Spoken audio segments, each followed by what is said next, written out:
Hi, I'm Andre and I'm a black nerd, and get ready for the longest video for a 30-second commercial.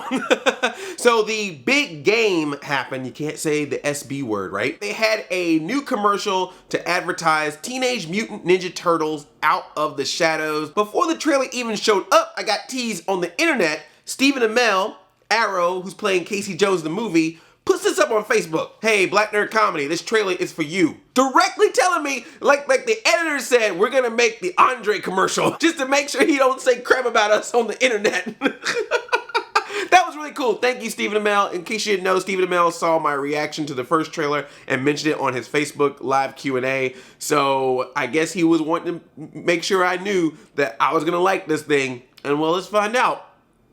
Y'all know. Y'all saw it. You know I was screaming. You probably heard a faint distance in your room watching the big game. Somebody go, Krang. That was me. That was me yelling. Okay, before we even get to all that, I don't know if this movie's gonna be good. I don't know if it's gonna be bad. All I know is I want the soundtrack. Soundtrack bought. We get to see the Turtles once again front and center, and again you can tell that they have better animations. The colors are a lot brighter, a lot stronger, so you can see the Turtles really well. I'm telling you, they did some changes with their face. They're not as creepy. It's still an adjustment. It still takes some getting used to, but at least it's a little bit better than what it was in the first movie, in my opinion. Raphael's talking about what are the rules of being a ninja, and Leonardo's all like stealth, precision, speed. Okay, let's talk about stealth for a second. There's this scene where there's a cop, he's opening up a locker, pans up, and you see Raphael is like on top of the ceiling. He's holding himself, and then Michelangelo is sitting on top of him. And that's when you gotta be like, all right, you know what? If you're gonna have hulking giant turtle creatures, understandable if that is the direction you want to go. But it seems like this that makes it weird when they're giant turtle creatures, when they're supposed to be stealthy ninjas, and this big giant Hulk is standing above a police officer, and he has no clue that there's somebody above him. Either you would recognize that there's a giant beef of turtle that's above you, that you would be able to feel like, there's a presence here, or they're from the sewers. You probably smell them. But while you're trying to think of the analysis of how that would actually happen, the commercial's like, nah, forget about that. Here's a turtle van with nunchucks. I'm not kidding. So we saw the turtle van in the trailer. It looks amazing. I'm sure it's gonna be a toy, Playmates. But on top of it looking awesome, it now apparently has giant mechanical hands that Michelangelo can control from the inside. And inside those giant mechanical hands are nunchucks that he can use to hit cars. Crazy in a movie about talking Ninja Turtles.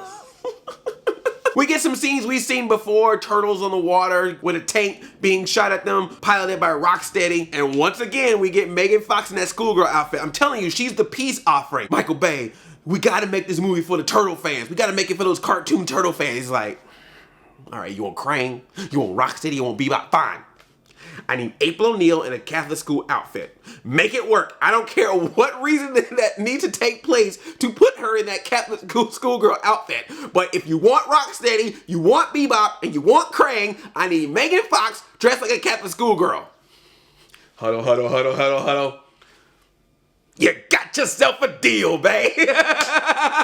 Bam, there you go. Not a bad deal if you ask me. I mean, you know, there's other people I probably would have thought to be April O'Neil, but I ain't gonna lie, I'm a man, and I can look at that and go, yeah, I can accept this. That was a good plea bargain. Good negotiations. The Technodrome. The Technodrome shows up in this commercial. Oh my gosh, that's amazing. And of course, when you have the Technodrome, somebody's gotta come and join the Technodrome. So first off, we see the Mandroid, and I gotta give them props. This is legit props. They made it look modern.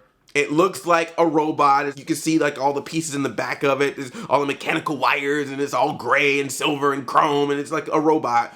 But at least with the face, they made the face pretty accurate to the face of the Mandroid from the 80s Turtles animated series. That is pretty cool because look, as much as I love the Mandroid, robot man with hardly any clothes wearing like suspenders and red underwear is gonna look a little weird on camera. It's the same way that like Wolverine would probably look weird if he was wearing yellow and blue in a movie. Props to the special effects team for finding that perfect balance between connection to the original series as well as modernizing it for the movie. See, it can be done. And then we see a little hole in the middle of the Mandroid. Michelangelo gets close and taps on the glass, and then all of a sudden, hello, it's Krang! and if you were with me, and some people were with me when I was watching this during the big game, I literally stood up with my hand out like this and just went, Krang! I was so excited. I would have appreciated not seeing him until the movie, but still we don't really see him. We just see an eyeball. But man, the little bit that we see of Krang, on board. You have officially won me with this one shot because it's Krang, he's pink, it looks like the Krang from the animated series, but yet again modernized for this movie. Big old eyeballs. Freaking Krang is in this. Do you not understand? Rocksteady, Bebop, Krang, these characters have never been in a Ninja Turtles movie. They've been on the cartoons, they've been in various versions of the cartoons, but they have never, ever been in a movie, and that is amazing. We're finally gonna get these guys on a big screen. I'm so excited. Oh my God, Krang! I was like jumping around. I didn't even watch the game for like 10, 15 minutes. I was just like online, like, oh, the Krang. Oh my God, the Krang. Oh, there's the Krang. Oh, hashtag Krang. I was so happy. Who's doing the voice? I wonder if Krang is gonna be voiced up. I'm very curious if Krang is gonna have a voice, and if so, who's gonna voice Krang? Bring Pat, come on, get Pat Fraley in there. You got to, man. If you wanna keep it authentic, I don't know, that might sound weird. Would that sound weird for the movie if you got Rocksteady and Bebop and the Turtles being all serious and all of a sudden Krang comes out and goes, yeah, I'm in the Michael Bay movie. Oh, Krang. The only criticism that I'm gonna have about Krang is the scene where you see him and the Mandroid fighting the Turtles. Kind of looks like they're on top of a platform, probably part of the Technodrome. Looks very familiar to the first movie where they're fighting the Shredder on a rooftop. So I'm hoping we're not gonna just get a rehash of that, but just a different location, different villain. April O'Neil, she's doing her part. She's hanging out. She's going, what's that? I'm gonna be a reporter. I'm gonna see what's going on. That's what April O'Neil does. And of course, Catholic school outfit. Thank you, Michael Bay. Casey Jones. We see a couple shots of Casey Jones again, same shots from the trailer and that Avengers Scarlett Johansson run. Then this thing ends with Turtles on an airplane. I have had it with these turtles on this plane. Turtles are on a plane, they're looking for Raphael, and Raphael hits the front of the plane. It's a pretty funny joke. We even get the classic, like, splatter on the glass, tongue all sticking out, and the sliding off of the plane. But let's just be real. You know how big these turtles are. Raphael would not land on that plane in the front. He would have broke that glass. He would have been like, crash in the plane, knocked out Denzel Washington. The plane would have been going crazy. It's Flight 2 with Ninja Turtles. It looks like they are taking a tone, and the tone definitely seems to be inspired by the 80s animation series. And I know there's gonna be some comic book purists who be like, well, I wish I would have had a Turtles movie closer to the comic book, and I completely understand that. My thing is, I'm fine with the one that's inspired by the comic book. I'm fine with one that's inspired by the cartoon, but I'm just like, pick one. Pick a side. Choose a side. Team comic book or team 80s cartoon.